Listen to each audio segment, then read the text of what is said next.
Tesla, ticker TSLA, is currently trading at $256.90, and over the past 5 years, the company is up by a staggering 1,177.5%, which is an insane amount for any company, disregarding the sector they are in. Now, since the pandemic, Tesla has quickly become a powerful brand in the technology and automotive sectors. And thanks to the company's investments in building up its manufacturing capacity, it's starting to develop a cost advantage when making automobiles.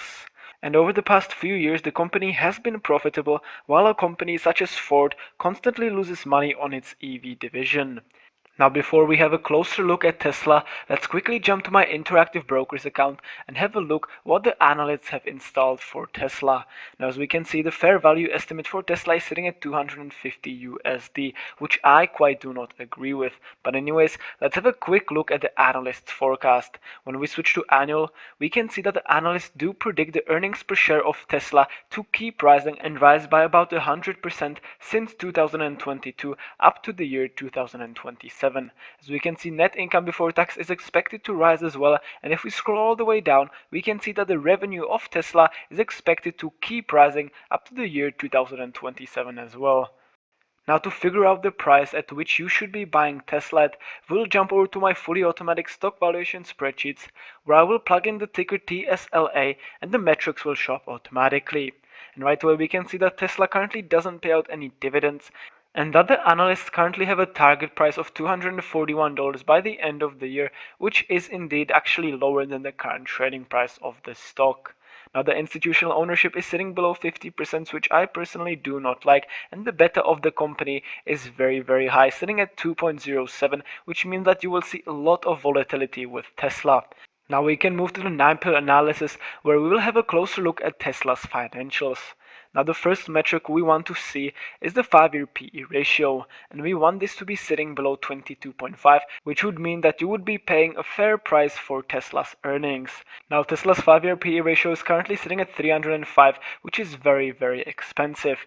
Next, we can see that Tesla's profit margin is sitting at only 21.46%. It is not the worst profit margin, but it is not the greatest. Now, for the next two pillars, we want there to be net income and revenue growth. And if we scroll further down, we can see that Tesla has indeed been increasing their net income and revenue growth over the past many years. Now, if we scroll back up, we can see that we also want a decrease in shares outstanding. Obviously, Tesla has actually been selling out more shares, so this metric is in the red.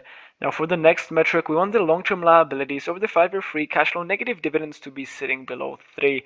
Tesla's is currently sitting at 0.61, which means that the company can pay off their long-term liabilities and their debt in about 3 years, which is great, meaning that the company won't fall into trouble with money. Now, for the next metric, we want the company to have increasing free cash flow over the past 5 years, and if we scroll further down, we can see that the company has indeed been increasing their free cash flow since 2019 to 2022. Now, moving to our first valuation model, the Graham's formula revised. Here we plug in the earnings per share of Tesla, the base PE of 7, the 5-year growth estimate of 16.96, almost 17, the growth rate multiplier, and the average yield on AA Corporation bonds sitting at 4.4. We then multiply that together using this formula right here and divide that by the current yield on AA Corporation bonds sitting at 4.88. And using this formula, we get an intrinsic value of $56.71, which is very lower than the current trading price of the company. Now, even if we were to plug in the short-term average yield on AA Corporation bonds sitting at 3.5, we would get an intrinsic value of about $80, still quite different to the current trading price. And we can move to the next valuation model, the discounted cash flow model.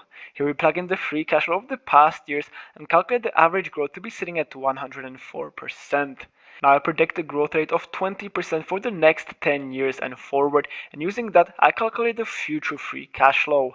After that, I take the discount rate sitting at 15% and calculate the present value of that future free cash flow, and then sum up the present value of that future free cash flow, add any cash and cash equivalents, subtract total debt, and get an equity value, which I divide by the shares outstanding and get an intrinsic value of $54.11. Again, quite lower than the current trading price of the stock. Now, as we can see, Tesla is actually experiencing phenomenal free cash flow growth, but even through that, the intrinsic value still comes out to be very much lower than the current price of the company.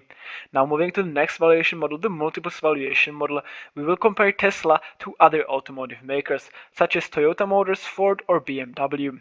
We take these companies' stock prices, divide by their earnings per share, and get their price to earnings ratios. We then average out these price to earnings ratios and multiply by the earnings per share of Tesla to get an intrinsic value of only $33.28, showing that Tesla is indeed quite a bit overvalued compared to other automotive makers. Now we will skip the dividend discount model and arrive straight to the ultimate valuation, where we will average out the three valuations we did prior and arrive at an ultimate intrinsic value of $48.03, which is 81% lower than the current trading price of the company.